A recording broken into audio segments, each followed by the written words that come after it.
With an inexperienced group, you're going to get found out a few times. Joseph Farouz has it for Yale. Headed away by Joe McDaid.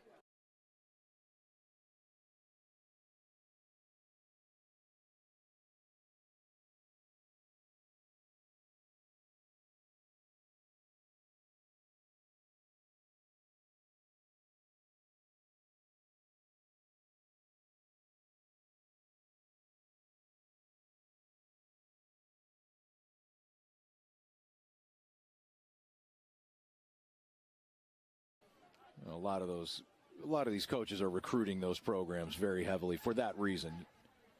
McDaid chips it ahead, that shot. Sometimes it's due to just a lack of precise finishing when you get those opportunities to test the keeper.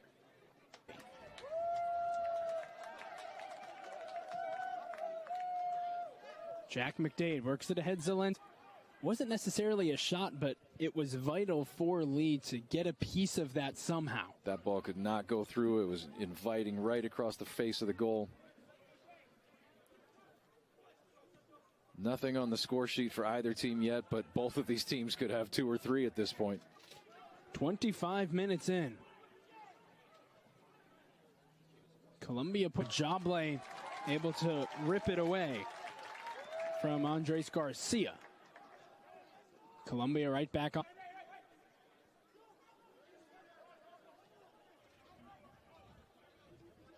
Now Franchosa back to McDaid.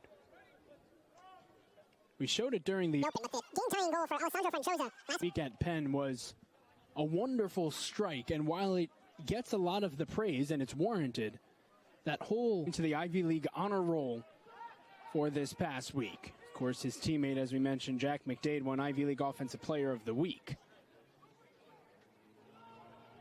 But Franchosa is someone who has head coach Michael Casper really highlighted when we spoke with him earlier this week. A little rest and go at the whole second half. That's one of the reasons why you tend to see a ton of goals scored in the last 5 or 10 minutes before the halftime break. Allowed 2 in the final 10 minutes of the first half. Allowed 1 in the first 5 minutes of the second half. And when you lose 3-1, that's the difference, right? Yale right now appears to be still in that 5-back formation. Like you mentioned, Sean, a few moments ago. They're waiting for is back out there, number 4 in white. Because he had started the first 6 matches that he played. And lays it off. Meacham again, big ball across. No one was really making that run. And more minutes and say, listen, it was working. I was going to put the other guys back in, but you guys go have a few more. But the other thing you can do is take a look at how the other team comes out to start the half. And to his credit, I think that despite this being a very passionate matchup, it really hasn't boiled over into anything. 2-2 draw against an Elite 8 team from last year in Massachusetts. There was something in, and Bull fires it away. Zaffanella really wanted Lee to come and claim that ball. A small ball, but with sticks. Awesome. As Sebi Roy gets past a couple, Roy rejected by Joe McDaid. And now the Bulldogs trying to press for more. Teague McCammon on the goal off the header from Bull. He also was getting open in that far post. As escalating the tension or de-escalating the tension, and his demeanor's been excellent. He's man-managing well with all of these players, including that whistle you referenced that just basically said, come on, guys, come on. I didn't really know it was possible to use tone in how you...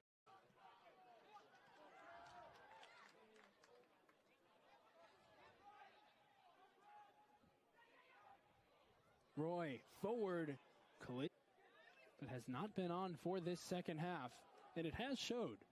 Yale has taken full advantage. Columbia has not been able to. Sage Kinner for Columbia also has not seen action in half number 2. Franchosa to Mirvang. The clearance comes only as far as Joe McDaid. Works it through, cut to the left foot. Savely rebounds there. Now Columbia playing the team that was ranked 7th in the preseason poll in Yale. The Lions trailing late. Garcia